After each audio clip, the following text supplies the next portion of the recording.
Bonjour les amis, vous êtes sur la chaîne chrétienne La Cabane du Cœur dans l'émission Partage ton cœur. Alors aujourd'hui, j'ai trois magnifiques sœurs en Christ qui sont avec moi. Bonsoir. Bonsoir tout le monde. Vous appelez comment? Adal Giza. Swan et Camille. Enchanté, Swan et Camille, Adelisa. C'est ça, hein, j'ai pas Oui, fait de c'est faute. Merci Seigneur, des fois ça m'arrive. Alors aujourd'hui, nous allons discuter tout simplement du travail que vous faites dans votre ministère, en collaboration, je crois, avec Épi Évangélisation. Enfin, vous êtes de Manassé, en collaboration avec Épi Évangélisation. C'est bien ça? On est d'accord? Ok. Alors, ma question est, quand est-ce que vous avez commencé cette association, cette œuvre en tout cas, avec Manassé? Alors, ça fait déjà 3 ans. Au début, ça s'appelait la compagnie Manassé. Et cette année, le Seigneur a effectué une autre direction, une autre dimension, qui est le ministère Manassé. Donc, il s'agit de réunir plusieurs ministères déjà établis, qui savent déjà la vision que Dieu a pour eux, c'est-à-dire d'évangéliser au travers de la danse et évangéliser donc au travers des arts aussi, donc avec l'aide et avec le soutien en collaboration avec l'EPI Évangélisation qui est déjà sur le terrain. Donc on vient apporter une touche de danse, un nouveau langage et exercer le ministère de Christ qui est délivrer, guérir, prier, relever, apporter de l'espoir. Amen. Amen. Formidable. Amen. Et toi, ma sœur, tu es joint à Manassé depuis longtemps ou pas? Depuis le début du confinement. D'accord, Depuis donc quelques c'est semaines. récent. C'est Très bien. récent. Oui, c'est comme la collaboration avec Épi Évangélisation et Manassé finalement. C'est à peu près ça. C'est dans l'air du temps. C'est C'est vraiment ça, un mouvement ouais, d'esprit ouais, qui ouais. est là. Et toi, ma sœur Camille, Alors depuis moi, combien de temps? moi ça fait, ça va même faire 3 mois maintenant. Le temps passe tellement vite, ouais, je pense, Mm. que j'ai rejoint la troupe Manassé de danse. Et au-delà du fait que ce soit une troupe, c'est avant tout une famille. Mm. Là, on se rejoint avec toi, Oui. qui est pasteur et aussi évangéliste, donc très impliqué dans le ministère. Et bon, de fil en aiguille, on apprend à se connaître. Tu as eu la merveilleuse gentillesse de nous accueillir pour qu'on puisse aussi exercer notre ministère dans un lieu privilégié, je trouve. Mm. Et donc, du coup, se réunir comme ça pour l'œuvre de Dieu. Adalgisa nous vient de Metz. Mm. La Miss Swan est fondatrice du groupe Manassé et de Paris. Et moi, je suis de la banlieue parisienne. Donc, c'est génial parce que c'est vrai que Swan nous enseigne en fait via WhatsApp parfois parce que géographiquement, on n'est pas tous là. Mhm. Donc, on a des réunions de prière toutes les semaines, mais aussi d'exercices de ministère. C'est-à-dire que Swan nous apprend comment construire nos propres chorégraphies. Elle nous envoie certaines musiques sur lesquelles on doit travailler pour que chez nous, on puisse être dans l'adoration. Donc, elle nous guide vraiment en nous disant, avec son expérience de danseuse professionnelle, comment élaborer par exemple une chorégraphie. Alors justement, Ouais. comment créer tout simplement une chorégraphie, mais aussi, on va dire, un peu professionnelle, parce que je crois que toi, Swan, tu as fait la plus grande école de danse, il me semble, du monde, non? C'est ça? Peux-tu nous parler de ça? Oui, donc c'est une grâce de Dieu. Donc c'est l'Académie internationale de Paris. Donc on apprend plusieurs types de danse. Et notamment, ce qui est intéressant, c'est qu'une année de danse vaut 10 ans de danse. Oh. Donc c'est 8 heures de danse par jour. Ah oui, c'est intensif. Oui, donc par exemple, quand on parle de David, il jouait pour le roi. Ce qui est intéressant, c'est que quand tu maîtrises bien ton art, tu peux avoir une plus grande influence. C'est-à-dire, tu peux aller danser devant une plus grande diversité. D'accord. Et avec l'aide du Saint-Esprit. Donc, c'est vrai, on a beaucoup de temps, c'est-à-dire d'exercice du ministère, donc en apprentissage avec les filles, avec les danseuses, parce que d'abord, c'est la base de notre groupe, c'est la relation avec le Saint-Esprit D'accord. et la connaissance de ses dons et la connaissance de ses talents. Amen, super. Et vous faites alors des réunions de partage et tout ça sur les réseaux pendant le confinement, comme tout le monde finalement. Et alors, du coup, est-ce que vous vous réunissez justement et dans quel endroit plutôt vous vous réunissez après bientôt la reprise des cultes et tout ça, et des répétitions pour la danse, ainsi de suite. Donc j'en parlerai aussi un peu, parce que bon, on est dedans aussi. Mais alors, comment ça va se passer pour la suite finalement? Est-ce qu'il y a des rendez-vous, des lieux, des endroits à Paris ou ailleurs où on peut se réunir une fois dans la semaine et ainsi de suite? Oui, donc en fait, il y a 3 plateformes d'évangélisation au niveau de Manassé, qui est Manassé Multimédia, donc de créer des clips, des petites vidéos donc, pour évangéliser au travers des médias. Mhm. Donc avec ça, donc, on peut collaborer à distance. Donc comme Adalgisa vient de Luxembourg, j'ai une danseuse qui est Fanny, qui est ministère aussi, Fanny Vlaming qui est de Belgique. Donc on crée des clips, on a des réunions toutes les semaines, une à 2 fois par semaine.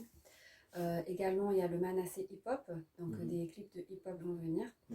Et également aussi donc, avec des plateaux télé. Et après, on a aussi donc, l'évangélisation de rue qui est avec Épi-évangélisation. Donc ça va démarrer donc, à partir de juin. Donc, Si Dieu veut.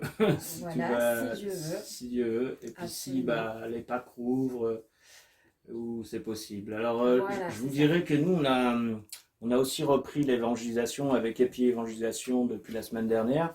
Et bien sûr, on a trouvé un nouveau système parce que bon, maintenant, le souci, c'est que avec les traités, les stands bibliques de 3 mètres qu'on a d'habitude un peu partout, parce qu'on évangélise tous les jours à Paris, banlieue, on est dans 5 départements avec Épi.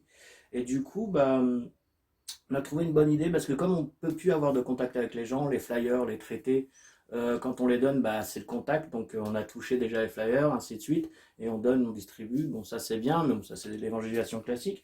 Et le souci qui s'est avéré, c'est que là, après le confinement, bah, on n'a plus le droit d'être on n'a pas le droit d'être à 1 mètre d'une personne. Il faut porter le masque, ainsi de suite. Et c'est vrai que pour l'évangélisation, c'est quand même beaucoup mieux de évangéliser en ce moment, ce ne sera pas définitif, en ce moment avec les sondages. Parce qu'avec les sondages, vous n'avez pas besoin ni de données, ni de toucher, ni de contact, ni ce qui s'ensuit. Et on a eu un énorme résultat, mes sœurs. C'était impressionnant. On n'a jamais autant touché de monde, alors que on travaille tous les jours de la semaine, pratiquement depuis une dizaine d'années pour l'évangélisation. Donc je peux vous dire qu'il y a beaucoup de ministères connus aujourd'hui qui avant sont passés chez nous pour apprendre justement, et puis après ils ont fait leur chemin. Je citerai pas de nom parce que comme ça, pas de chichi. Et du coup, bah, on a quand même de l'expérience dans ce domaine de l'évangélisation. Bien sûr, on fait aussi l'évangélisation dans les prisons, ainsi que les hôpitaux, ainsi que l'école biblique pour évangélisation. Bon, on est très actif à EPI aussi, tout comme à Manassé. En même temps, en même temps, j'aimerais dire que finalement, après ce confinement, que pensez-vous, les filles? Comment ça va se passer d'après vous? Au niveau de l'évangélisation, justement. Les gens sont curieux. Ils ont pris le temps de réfléchir, de se rendre compte que l'argent, les amis, les fréquentations n'étaient pas là quand ils étaient seuls face à la maladie. Amen. La science n'était pas là face à la maladie. La politique n'était pas là face à la maladie. Et la seule espérance qu'ils ont eue pour beaucoup, c'est de se mettre à prier. Amen. Amen. Et quel est ton point de vue là-dessus, ma sœur? Alors tout simplement oui, donc il va y avoir une forte demande de personnes, les cœurs ont été travaillés, les cœurs ont été labourés, c'est vraiment le moment d'aller évangéliser et c'est le temps en fait, c'est un temps privilégié pour la France de connaître Christ, donc à nous tous d'en parler, il ne faut pas garder ce trésor en fait, il faut vraiment en parler, il faut participer d'une manière ou d'une autre, que ce soit par un don, par la prière, par des petits messages, etc. Ça fait toujours plaisir aux équipes.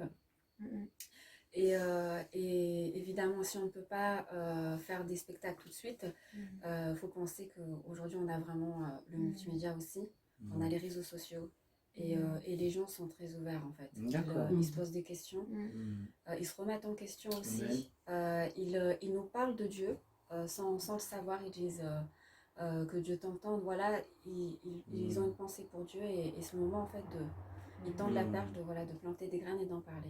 Amen. Et quel est ton point de vue, Camille? Je trouve que oui, c'est un temps qui est favorable. Après, il y a des gens qui sont très dans leur petite vie déjà. Pour eux, par exemple, je prends un cas de figure, il y a des gens qui ne sont pas reconnaissants, donc qui ne vont jamais applaudir, je sais pas, à 20h. On l'a tous, nous je suis sûre qu'ici on l'a tous fait au moins une fois d'applaudir pour les infirmières. Et moi je vous assure que je connais... Je m'excuse, Oui, je l'ai fait, je crois, mais qu'une seule fois. oui, mais c'est en fait, Je suis désolé. Alors, Oui, je sais mais pas si c'est parce que j'habite ton à la cœur... campagne Non, et mais... que j'entendais pas les bruits autour avec les voisins Non, et mais j'ai après peut-être c'est une oublié. attitude de cœur. Moi j'ai été pendant le confinement avec des personnes Mhm. que en fait je me dis, quand on est tellement dans certains conforts, que parfois on est tellement hermétique à plein de choses. Donc soit c'est vraiment un moment qui est propice, mais aussi il faut pas oublier qu'il y a des gens, il faut vraiment que Dieu touche leur cœur, quoi. Et parfois il y a qu'à travers la maladie, Dieu permet, je pense que certaines personnes soient dans une situation critique. Moi je suis venue au Seigneur parce que j'avais une addiction et j'ai fait une prière et j'ai reçu une douche du Saint-Esprit. C'est-à-dire que j'ai senti, j'étais habitée de la tête aux pieds par une onction du Saint-Esprit. D'accord. Et j'ai pu être libérée du tabac, mais du jour au lendemain, alors que j'avais une addiction de 5 ans. J'avais commencé à 15 ans, à 20 ans, je me dis, ma vie, je vais où? J'étais dans la destruction. Et je me dis que j'espère que Dieu va saisir certaines personnes, vraiment, véritablement, que ça soit dans la rue, ou dans leur... que va les chambouler un petit peu économiquement. Parce que les gens sont attachés à l'argent. Et Dieu dit, il est plus facile à un chameau d'entrer un fil dans une aiguille que d'un riche de rentrer dans le royaume des cieux. Et parfois, je vous assure que certains milieux, c'est compliqué. Surtout quand il y a l'argent, Dieu est là, justement, je pense qu'il y a une secousse économique qui fait que les gens, sincèrement, C'est vrai. si t'as pas Dieu... Et justement, parce que tu viens de parler que Dieu t'a délivré d'une addiction, notamment le tabac. Et alors, comment ça s'est passé? C'est vraiment intéressant. Donc, juste pour en quelques minutes, Alors, pour faire très comment est-ce que simple... Dieu t'a libéré clairement du jour au lendemain de cette dépendance? Alors, le 20 juillet 2010, j'étais à Avignon faire la fête Oui. je sortais de boîte de nuit. Tu étais chrétienne, excuse-moi. En fait, j'étais en cheminement. On m'avait parlé de Dieu. J'avais été amenée 8 mois auparavant par un ancien ex-drogué qui, pareil, il avait pu se sortir d'addiction horrible. D'accord. Voilà, il m'avait parlé de ça, mais bon, moi, j'étais là, j'étais dans mon truc, donc bon, t'es marrant. Moi, c'est le truc énorme que t'as vécu, moi, je l'ai pas vécu, quoi. J'ai pas vu Jésus sur une croix, parce que lui, c'était le cas. Pendant qu'il se piquait, il avait vu Jésus crucifié sur une croix. Et il avait ressenti la douleur du clou. Pendant qu'il se piquait, et il a arrêté. Net. Et Alors, toi, comment? Et ben moi, je sortais de boîte de nuit, et je voyais des petits gamins de 15 ans, 13 ans fumer du hakik. Moi, j'étais pas... je fumais la cigarette, quoi. Mais là, quand je vois ça, je me suis dit, il faut que je fasse quelque chose. Et en fait, à Avignon, en fait, il y a une chapelle qui est mitoyenne à une boîte de nuit. C'est assez drôle. Et en fait, ce soir-là, il y avait une exposition sur le Saint-Suaire du Christ. Et j'ai senti comme un appel. Franchement, il était minuit, c'était une exposition nocturne. Je rentre et là, il y a une dame qui m'accueille et qui fait tout le déroulé de l'exposé et tout. Et elle me dit, si à la fin, voilà, voulez-vous recueillir une petite chapelle? Et donc là, je commence à prier et je tombe vraiment sur mes genoux. Je sens une présence et je pleure toutes les larmes de mon corps et je sens une délivrance. Très bien. Et donc c'était très fort, ça c'était il y a 10 ans. Alors c'était vraiment une grosse délivrance. Après, même si Dieu nous délivre, il y a des moments où ça a été difficile, où j'ai repris. Même j'ai pu me confier au groupe. C'est pas parce que j'ai donné ma vie à Christ que parfois ça m'arrive pas d'avoir un moment de faiblesse. Mais je sais que Dieu est là, j'ai le soutien du groupe. Et c'est une force, parce que je sais que de là où Dieu m'a tiré, c'est pas pour que je replonge dedans. Mais je sais que le fait d'avoir une famille en Christ aussi, c'est une force. Et, tout à fait. Et tu es dans une église où tu parles, parce que tu parles de famille depuis tout à l'heure, quand tu dis, alors c'est la communauté bien sûr, des frères et sœurs, mais tu parles aussi de l'église ou juste de Manassé par exemple? Là je parle de Manassé. D'accord, là je parle de Manassé parce que l'église telle qu'elle est maintenant, c'est plutôt virtuel avec le confinement. Mais justement, avant le confinement, quel était ton point de vue par rapport à l'église? Enfin, pas forcément à l'église, mais est-ce que tu avais une communion dans ton église justement avec les frères et sœurs de ton... l'assemblée, je veux dire? Oui, alors là je suis revenue depuis septembre là. Et depuis que je suis revenue en France, en fait, sur un autre groupe, je suis avec... j'ai un enseignement, justement avec une femme qui prêche. Mais physiquement, je suis pour aller à l'église. Mais je pense qu'il y avait un temps où Dieu m'appelait à faire quelque chose d'autre, où j'étais plutôt dans le... D'accord. Je reste connectée à Dieu. Je pense qu'aller à l'église, c'est très important d'avoir une communauté. Une Ça, communion, une communion. Mais après, voilà, il y a peut-être un temps où parfois on ne sait pas dans quelle église aller. Tout à fait aussi. On ne sait pas quelle direction prendre. Et voilà, Dieu prend le temps parfois de nous guérir, de nous mettre à part un peu. Pour, voilà... après, bon, j'ai toujours... j'ai de bons contacts avec mes pasteurs. Je ne suis pas en froid ou quoi que ce froid, soit. non, rien du tout. Mais bon, il y a eu un temps où, par exemple, je pense qu'il y a des découvertes que j'aurais pas pu faire. Tout à fait. Si j'avais été impliquée dans une chorale ou dans quelque chose. En même temps, avec le confinement, c'est aussi une remise en question de tout le monde. Alors, je vous rappelle, chers téléspectateurs, que nous sommes en direct dans la chaîne chrétienne La Cabane du Cœur, dans l'émission Partage ton cœur. Et aujourd'hui, nous sommes avec nos sœurs de l'association Manassé, avec, et puis Évangélisation, donc aussi avec moi. Donc on est heureux de vous partager tout simplement ce que le Seigneur a déposé dans nos cœurs. Et justement, là, nous sommes à cette époque, juste après le confinement, une semaine après le confinement. Et la question qui a été posée était celle-ci, à chacune d'entre vous, mes sœurs, c'est: qu'allez-vous faire après le confinement? La question ultime. Donc le confinement est fini, excusez-moi, mais maintenant que le confinement est fini, donc le déconfinement commence, alors nous allons reprendre les cultes à partir de lundi normalement, suivant ce que l'État nous a donné finalement. Et qu'allez-vous faire justement quand on va reprendre la semaine prochaine? Donc tout simplement, on est engagé avec une chaîne sur le web, donc où on va donner en fait de l'enseignement au niveau du partage, parce que Pasteur Adalgisa est pasteur, on a aussi notre pasteur du groupe qui s'appelle Pasteur José Lito. Donc en fait, les gens posent des questions, on répond en live.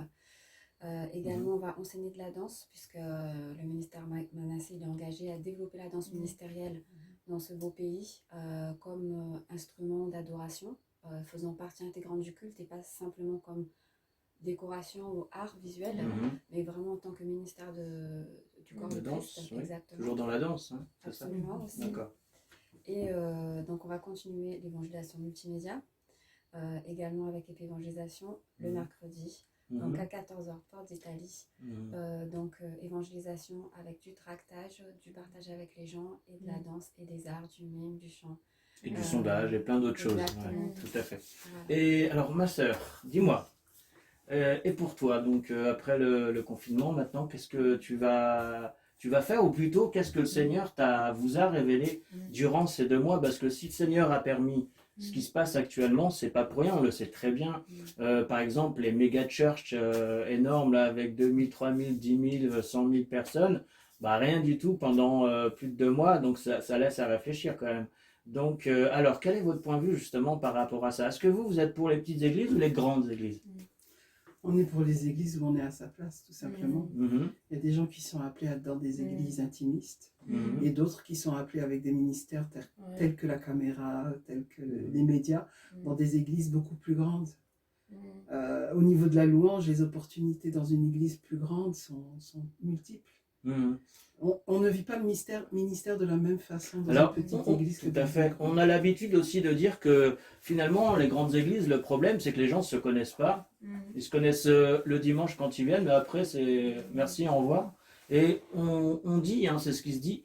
Et en même temps, les petites assemblées, ils se connaissent entre eux et il y a plus de l'entraide. J'ai remarqué ça aussi en tant que pasteur. Et j'ai remarqué aussi cette chose, c'est que comme les gens se connaissent, ils connaissent les besoins de l'autre.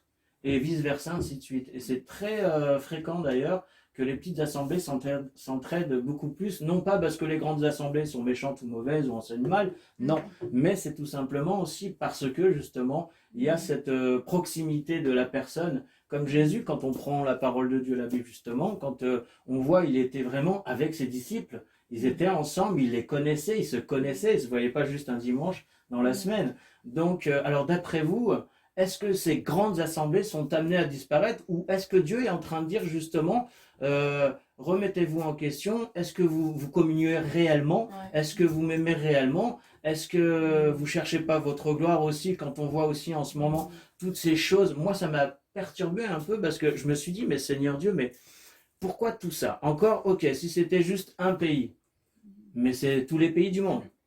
Et peut-être pas juste les chrétiens. Attends, les chrétiens, peut-être pas les chrétiens, mais quand même, les chrétiens ont été touchés. En France, et vous rappelez de la vague de ce qui s'est passé. Et c'était pas une mauvaise église. La Porte Ouverte, c'est une bonne église. Et je connais très bien. Et c'est vraiment une très bonne église. L'enseignement est bon. C'est des hommes et des femmes de Dieu qui marchent droit dans le Seigneur. Je parle en tout cas pour les responsables, ainsi de suite. Et donc, du coup, moi, je crois personnellement, enfin, ça, c'est mon point de vue. Et j'aimerais avoir, oui, chacun a son point de vue. On est là pour débattre, justement. Et chacun a son point de vue, et il n'y en a pas un point de vue, je pense, qui est meilleur que l'autre, parce que c'est Dieu qui a toujours le dernier mot de toute façon. Mais nous, on est juste là entre chrétiens pour se poser justement cette question, comme ce soir. Que pensez-vous de ce qui vient d'être dit, tout simplement? Je pense par exemple que dans les grandes églises, s'il y a un moment où il y a un écart entre les individus, c'est parce que l'église est en pleine mutation. Les membres arrivent des uns d'un côté et de l'autre. Et le temps que l'Église trouve sa personnalité, s'organise et mette en place les ministères, il peut y avoir un petit flottement entre les deux. Parce que dans les grandes églises, on voit aussi des grandes associations humanitaires. On voit des grandes associations qui s'occupent des enfants dans les rues. On voit des grands mouvements qui s'y passent. Et ils s'y passent parce qu'on a donné la chance aux produits. D'accord. Alors j'ai une autre question par rapport à ça. Après, on va arrêter là pour ces questions-là. Est-ce que je peux répondre Oui, à cette question? je t'en prie. Donc, pour ma part, je pense que c'est comme si, c'est exactement ça, c'est une transition. Comme si Dieu disait, arrêtez, ne faites plus de faux semblants. Vous n'êtes pas là pour que les hommes soient contents, faites pas un culte pour que les gens soient contents. Voilà, si on veut aller plus loin avec le Saint-Esprit, voilà, faut laisser la place maintenant au Saint-Esprit parce que les gens ont soif de Dieu et c'est que par le Saint-Esprit. Et ne plus avoir honte de danser, ne plus avoir honte d'aimer Dieu comme on l'aime vraiment dans son cœur, si on veut lever ses mains, si on veut se mettre à genoux, voilà, on n'est pas là, Dieu il veut un cœur sincère, donc pour moi le confinement c'est arrêtez et êtes vous-même, soyez vous-même. Très bien, et toi Camille, alors quel est ton point de vue? Je voulais dire quelque chose, c'est que parfois on va à l'église par religiosité, et moi je sais que si ces derniers temps, justement, Dieu m'a appelé à prendre plaisir en lui, c'est-à-dire à travers la danse. Et je dis, au bout d'un moment, j'allais à l'église, mais je me disais, ouais, mais ma vie change pas en fait. Peut-être que aussi, je voyais que moi, j'étais dans une petite église et je voyais peut-être pas ma place spécifiquement dans un ministère, ou sinon, peut-être que j'avais vu certains combats, ou voilà, je me voyais pas, en fait, je voyais plus, je sais dans quelle église Dieu m'appelle, mais je ne trouvais pas ma place.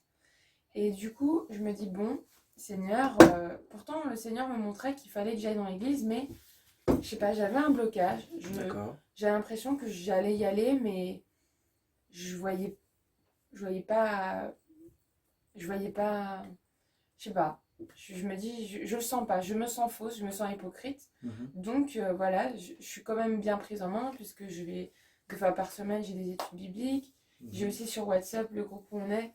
On se dit qu'on se voit 2 fois par semaine, mais tous les jours sur WhatsApp, on communique. Après, ça, c'est les communications. En fait, c'est une famille, en fait, on se lie d'amitié, voilà. Donc c'est comme une fratrie, en fait. Donc du coup, c'est vrai que ça peut paraître... on passe beaucoup de temps sur les réseaux sociaux, bah, on peut le prendre intelligemment en ayant 2 groupes WhatsApp super efficaces. Et moi, j'ai pas la télé, donc du coup, je me nourris de ma foi, quoi. Très bien. Et après le confinement, est-ce que vous allez continuer toujours avec ces réseaux sociaux? Vous allez rejoindre les églises, les assemblées? Je parle pas forcément d'église, mais des réunions où les gens sont vraiment ensemble et pas par Internet et compagnie? Bien, on a chacune nos églises, on travaille également chacune pour nos églises. Donc on fait de la danse dans nos propres églises. On participe aussi à des projets de l'église. Et bien sûr, comme on fait aussi la plateforme multimédia, on va continuer à travailler à travers les réseaux sociaux et aussi physiquement. D'accord, très bien. Alors je donne un petit peu mon point de vue aussi, tout simplement. Alors c'était pas des questions méchantes bien sûr, mais j'aime bien poser ces questions-là parce que ça fait réagir et puis aussi les gens, ils ont aussi leur point de vue, donc on est tous différents, on est d'accord. Voilà. Donc tout simplement, moi ce que j'ai remarqué, mes chères sœurs, c'est que en France, en fait, si nous sommes venus dans un petit village pour implanter une église, ici avec ma femme, beaucoup de personnes nous ont dit tout simplement que beaucoup ont essayé d'implanter une église là où nous sommes à la campagne, là, et ils se sont tous cassés les dents, même des grands ministères et compagnie. Et puis bon, moi j'ai répondu à la personne, c'était pas par orgueil, mais je chantais bien que Dieu nous appelait, ma femme et moi, dans cette région. Et je leur ai dit, oui, mais moi je suis pas tout le monde. Et déjà, donc, avant même qu'on fasse l'implantation ici, c'était pas par orgueil que j'ai dit moi je suis pas tout le monde, mais c'est vrai, puisque j'ai reçu de Dieu, donc amen. Et puis on voit le résultat, ça a grandi impressionnamment, alors que c'est un tout petit village, 150 habitants. Les baptêmes, on en a, les mariages, ainsi de suite, donc gloire à Dieu. Amen. Et pourtant, on ne nous donnait pas une pécadille quoi, hein, pour rester ici, puis ça fait quand même bientôt 3 ans. Un peu plus de 2 ans, mais bon, ça fonctionne, ça grandit, donc gloire à Dieu. Alors justement, ma question, enfin c'est pas une question, ce qui est triste en France, vous savez, il y a, là je parle à vous tous, hein, téléspectateurs et auditeurs aussi, parce que je pense que cette émission sera retransmise aussi sur la chaîne, sans doute Victoire Live, la chaîne chrétienne de radio qui est diffusée dans tous les pays du monde presque, donc avec beaucoup d'auditeurs. Et je parle aussi et je m'adresse aussi à vous. En France, par exemple, je ne sais pas si c'est votre cas dans votre pays, là où vous êtes, en France, il y a 35 000 communes. Sur ces 35 000 communes, il y a seulement 5 000 communes là où il y a une église. Hein. Donc, sur les 35 000, le travail est énorme. Et pourquoi? Parce que les gens, beaucoup, je ne suis pas contre les grandes églises méga-church, mais beaucoup aiment se retrouver dans des grandes assemblées, d'autres dans des petites. Mais malheureusement, personne ne veut justement aller en mission, même si c'est plus dur, c'est plus difficile. Et l'apôtre Paul, et même les apôtres dans la Bible, ce que je peux constater, c'est qu'à cette époque-là, l'époque des apôtres tout simplement, et de Jésus-Christ, les chrétiens, qu'est-ce qu'ils faisaient? Ils ne restaient pas juste à Jérusalem. Même quand ils voulaient y rester, Dieu ne permettait pas et hop, ils s'en allaient dans le monde entier. Pourquoi? Pour annoncer la bonne nouvelle, bien évidemment, comme ce que nous faisons avec l'évangélisation, Manassé et tant d'autres associations. Mais surtout, justement, pour faire connaître le nom de Jésus, mais aussi pour enseigner. Rappelez-vous Matthieu 28, allez par toutes les nations, baptisez-les au nom du Père, du Fils et du Saint-Esprit, et enseignez-leur ce que je vous ai appris, ainsi de suite. Donc, du coup, l'enseignement, c'est formidable. L'évangélisation, c'est formidable, mais l'évangélisation sans enseignement, bon, on sait que ça va pas, il va, à un moment donné, ça va pas tenir. Mais par contre, ce que je vous invite à faire, frères et sœurs, si vous êtes anciens dans la foi, si vous avez tout simplement reçu un appel de Dieu pour partir quelque part, personnellement, et je pense que c'est une prophétie que j'ai reçue, en tout cas que je vous donne, c'est après ce confinement, il est temps maintenant de se réveiller, d'arrêter de regarder à nous-mêmes, à nos intérêts, parce que oui, c'est vrai, si on doit se déplacer loin, si le Seigneur t'appelle à te déplacer dans un endroit où il n'y a rien, moi je t'invite vraiment à aller dans cet endroit où il n'y a rien. Amen. Parce que tout simplement, rappelez-vous juste de ce chiffre, il n'y a pas besoin d'être prophète pour comprendre ça. C'est 35 000 communes en France, seulement 5 000 communes ont des églises. Donc le travail est vraiment large, grand et fort, mais l'avantage à aller dans ces endroits où il n'y a rien, c'est que Dieu il sera avec vous. Parce qu'il n'y a rien tout simplement, même si tu n'es pas un professionnel, même si tu n'es pas très ancien dans la foi, mais que le Seigneur te met à cœur une région, un village, une ville où il n'y a rien, déjà renseigne-toi s'il y a déjà des églises, comme a dit l'apôtre Paul, je vais là où il n'y a rien, parce que comme ça je bâtis sur personne. Donc en France, il y a 30 000 communes. Alors s'il vous plaît, si vous avez à cœur vraiment de servir les Seigneurs et que vous êtes zélés, comme vous le dites, ou que vous le pensez pour le Seigneur, allez là où il n'y a rien, mes frères et sœurs. Ça, c'est mon point de vue. Alors, j'aimerais terminer avec vous, mes sœurs, tout simplement, après le confinement, on en a parlé, et qu'est-ce que nous réserve le futur, l'avenir, d'après vous, tout simplement? Des nouvelles naissances. Amen. Alors, de la créativité. Amen, oui, surtout pour la danse, c'est important. Nouvelle naissance, amen. Et je pense que justement, ça permet aux gens de revenir à une vraie foi. Je pense, un retour à la foi authentique. Amen. Je pense que le fait est que parfois, moi j'ai pas peur de le dire, je pense peut-être parce que j'ai eu un appel de missionnaire, donc pour moi, la routine j'aime pas tout ce qui est routine, donc du coup, voilà, parfois là je me sentais hypocrite envers Dieu d'aller à l'église parce que je me le sentais plus, mais peut-être qu'il va y avoir un retour à une foi authentique justement dans les églises. On va voir que les gens ils vont prendre, je sais pas, peut-être que le premier dimanche de déconfinement pour les églises, les gens ils vont tous être à l'heure, à 9h. Amen. Amen. 2 mois de confinement, ils ont intérêt. Hein. Ouais, je pense que là, les gens, c'est comme si... Je pense que parfois, parce qu'à la fin du confinement, tu te dis, bon, si je fais le bilan, est-ce que j'ai déraillé? Est-ce que je suis restée sur les rails? Et je pense que ça a mis un peu une baffe à tout le monde, dans le bon ou comme dans le mauvais sens. Comment j'ai mangé? Est-ce que je suis allée faire mon sport? Enfin, même Comment j'ai grossi? Je vais perdre 5 kilos avant l'été. Donc voilà, je pense que ça nous a à tous. On dit quoi? On a tous été mis sur le même diapason là en fait, on va dire quoi. Tout à fait, c'est ça. Donc là, on a tous été au même niveau, quasiment. Donc là, je pense qu'il y a beaucoup de bonnes choses qui vont naître. Mais après, il y a une vague de ténèbres, il n'y a que la lumière qui peut apparaître. Amen, oui. Amen. Après la pluie vient le beau temps, comme on dit. Voilà. Alors, si un mot de fin, quel serait le vôtre, tout simplement? L'une après l'autre, bien sûr. On va commencer par ma sœur. Le mot de fin. Si tu as un mot de fin pour encourager les gens, tout simplement, les frères, les sœurs. Et puis c'est vrai que tu viens de loin, du Luxembourg, donc c'est pas à côté. Metz, j'habite Metz, qui est à côté du Luxembourg. Excuse-moi. Donc il y a combien? 300 km, c'est ça? Oui, à peu près 250. 250, donc frères et sœurs, on vient de loin pour aller sur la chaîne La Cabane du Cœur. Hein. Un peu d'humour, vous savez, c'est la cabane du cœur. Et dans cette cabane du cœur, justement, on est nous-mêmes, on n'a pas besoin de costard cravate. Et puis, ma chère pasteur, apôtre, prophétesse générale ou je ne sais quoi. Non, non, du tout. Alors, encore une fois, sentez-vous libre. C'est une émission libre aussi, d'ailleurs. Mais c'est vraiment le cœur qui doit parler avant tout. Et non pas... vous savez ce que je veux dire. Hein. Voilà. Donc, alors, moi, je dirais pour la fin, je dirais à chacun, soyez authentique. Amen. Je ne sais pas comment Dieu veut que tu le loues. Amen. En chantant, en dansant, en écrivant, Amen. en étant avec des enfants, peu importe. Amen. Il est temps de t'inventer. Il n'existe pas un modèle. Il existe juste des cœurs sincères. Sois toi-même, authentique. Amen. Ma sœur Swan?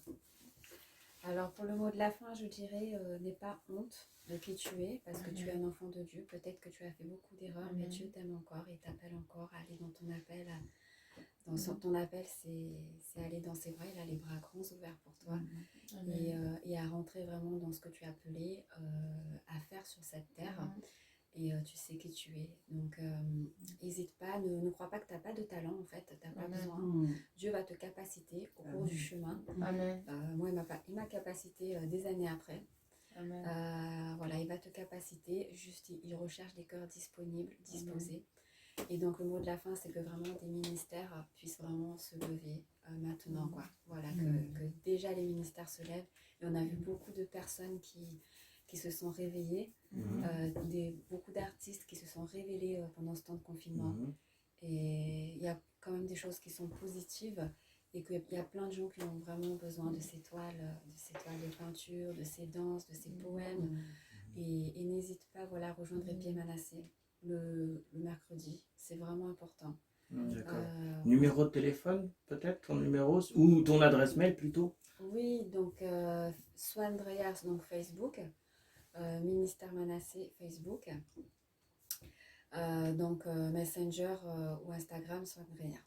Très bien. Voilà. Et toi, ma sœur Camille? Alors oui, pour rejoindre ce que disaient mes sœurs, soyez authentiques, ne vous voilez pas la face, ne vous mentez pas à vous-même, parce que la seule paix qui est possible, elle est en Jésus-Christ. J'ai fui dans des paradis artificiels, des moments où c'est pas facile non plus, mais je sais que cette fuite n'est rien comparé à la paix que je peux trouver en Jésus-Christ. Très bien. Et sincèrement, parfois, faut savoir se discipliner. Faut se dire que parfois, c'est une question spirituellement de vie ou de mort. Quoi, je veux dire, si on ne sait pas... Il y a des moments où on va être très enjoué d'être avec le Seigneur. Quand on découvre la foi, quand on a envie de se faire pâtir, on est zélé. Quand il y a la tempête, c'est plus difficile. C'est pour ça qu'il faut rester bien accompagné. Et du coup, continuez à rester vraiment dans un esprit fraternel et voilà, ne vous voilez pas la face et apprenez à vous faire aider parce que l'Église, c'est avant tout une famille. Et c'est le corps du Christ, et un bras, il ne peut pas fonctionner sans la tête, sans une jambe, tout est lié. Donc, voilà, gardez confiance, quoi. Gardez la foi, gardez confiance. Et ne fuyez pas. Et Ne fuyez pas. Et je dirais autre chose, juste, voilà, aux églises, voilà, vraiment, voilà, je sais que c'est difficile, mais voilà, et d'intégrer la danse, parce que quand je vois des pays où il y a la danse dans un culte, il y a des baptêmes du Saint-Esprit, des gens m'appellent en fait, et des fois des encouragements du Brésil, d'Afrique aussi, et récemment une personne qui m'a dit... Avec la danse, il y a des baptêmes du Saint-Esprit, des gens qui sont guéris.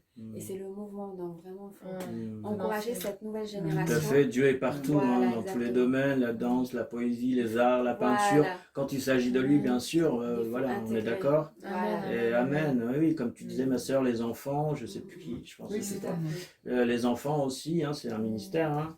Et l'appel, les pasteurs d'enfants, tout ça, c'est un grand travail aussi. Et puis il y a tellement de domaines que nous ne faisons pas finalement, parce que quand on regarde bien, il y a plein de domaines où nous sommes pas. Nous sommes maintenant un peu plus en tant que chrétiens dans les finances, par exemple, quand je vois ma femme, Chambre de commerce chrétienne internationale, ainsi de suite, dans 80 pays, tout ça.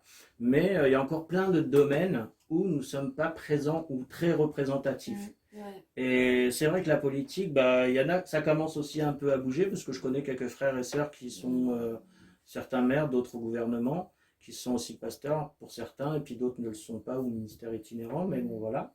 Et c'est vrai qu'il y a plein de domaines qui restent à faire. Alors, si vous avez une idée, justement, là où Dieu, vous pensez, ou peut-être vous pensez que Dieu vous appelle dans un domaine qui ne se fait pas encore aujourd'hui ou que vous n'avez pas entendu parler, n'hésitez pas à nous contacter. Nous ferons une joie de faire votre publicité, bien sûr, dans l'émission, mais en même temps, d'essayer de vous connecter avec des personnes, que ce soit Emmanas, que ce soit des frères et sœurs, des serviteurs de Dieu dans différentes églises, différents lieux de France, ainsi de suite. Vous savez, nous sommes une seule famille. Comme nous l'avons dit tout à l'heure, normalement, en Christ, nous sommes une seule famille. Après, bien sûr, oui, il y a ceux qui recherchent leur gloire, les titres, on le sait. Ça, pour moi, je pense que c'est du passé. Le Seigneur a dû travailler beaucoup les cœurs, certainement, ces derniers temps. Et je sens et je vois bien que beaucoup de serviteurs ont abandonné leurs titres et tout ça pour tout simplement servir le Seigneur avec son cœur, encore une fois. Amen. Donc, je pense que tu voulais dire quelque chose, Swan. Oui, donc j'avais pensé, comme ma soeur parlait des enfants. Oui, les enfants doivent, en fait, ils sont programmés pour adorer Dieu, chaque créature. Donc, le ministère d'enfants, c'est important avec la danse. En fait, les enfants ne savent pas exprimer l'adoration pour Dieu. Ils n'ont pas encore tout le vocabulaire, mais ils savent taper des mains, ils savent lever, ils savent taper du tambourin, amener des petits drapeaux dans le culte. Et ça, c'est vraiment une forme d'adoration. Et il faut les laisser venir à Jésus avec leur forme d'expression. Amen. Alors, un mot de fin. Alors, cette fois, c'est vraiment un mot de fin. Mais juste une petite phrase ou quelques mots, voilà, quelque chose de simple. Merci pour l'invitation. C'est gentil, merci beaucoup. Merci pour la collaboration de cette année, pour l'invitation aussi dans cette émission et pour tout l'amour que vous avez pour nous. C'est vraiment un amour sincère. C'est avec joie et puis vous me connaissez, vous savez comment je suis. Des fois je peux être un peu cru, mais bon, je suis sincère, en tout cas, je crois. Alors, si vous avez, s'il vous plaît, aussi un mot pour les téléspectateurs, et je me mets aussi dessus, comme ça j'aurai un mot. Oh, là, pardon. Voilà. Alors, j'ai un mot pour vous, alors chacun à notre tour, si vous êtes d'accord. Tout simplement, Dieu vous aime, il vous appelle, répondez à son appel avant qu'il soit trop tard. Et comme vous avez pu vous rendre compte, 2 mois de confinement, ça laisse à réfléchir sur notre existence, ce que nous faisons de notre vie, mais aussi sur après cette vie finalement. Parce qu'on n'est que poussière et on retourne à la poussière, comme nous dit la parole de Dieu.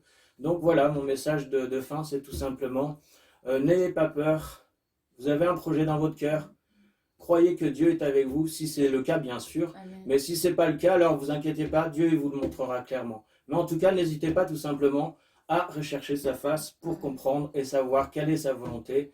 Et je vous invite également à vous rapprocher de frères et sœurs chrétiens que vous connaissez peut-être dans votre entourage, et de parler avec ces personnes pour avoir un dialogue aussi avec ces milieux que vous connaissez peut-être pas tout simplement.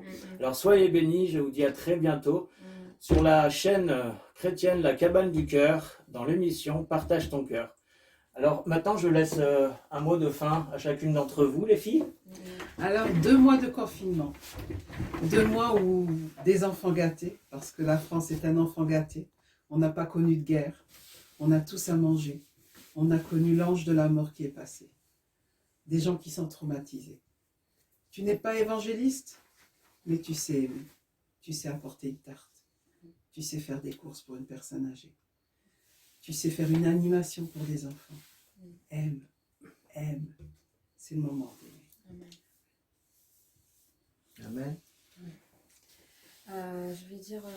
Quelques mots. Ouais, donc juste de rejoindre Épi et Manassé donc pour l'évangélisation à 14h Porte d'Italie.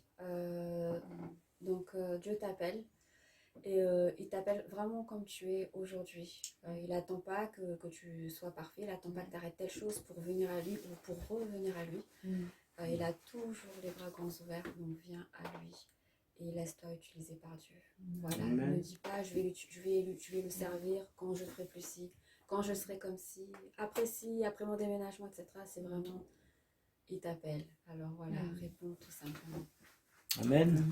Moi je dirais juste simplement, veille sur toi et veille sur ton âme, sur l'état de ton âme.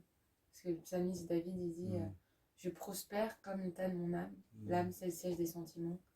Donc si on ne prend pas soin de notre âme, on n'ira pas bien. Donc prends soin de ton âme. Amen. Oui, garde ton cœur plus que toute autre chose, car de lui dépend les sources de la vie, enfin plutôt dépend ta vie et notre vie. Alors nous étions sur la chaîne La Cabane du Cœur, dans l'émission Partage ton cœur. Et comme vous avez pu le voir, il est tard et des fois il y a des papillons qui viennent dans la cabane. Hein, donc vous inquiétez pas si vous avez vu des papillons, c'est normal. Hein, il est quand même 11h, je pense, 11h du soir au moins. Donc voilà. Il est minuit là. Il est minuit, ah bah vous voyez. Voilà. Donc il est minuit, mais on ne s'arrête pas. Et regardez, il est minuit, on a toujours le sourire. Donc voilà comment Dieu est avec ses enfants. C'est vraiment merveilleux. Alors encore une fois, nous vous souhaitons une bonne soirée, plutôt une bonne nuit, une bonne matinée. Bye bye, à très bientôt. Bye.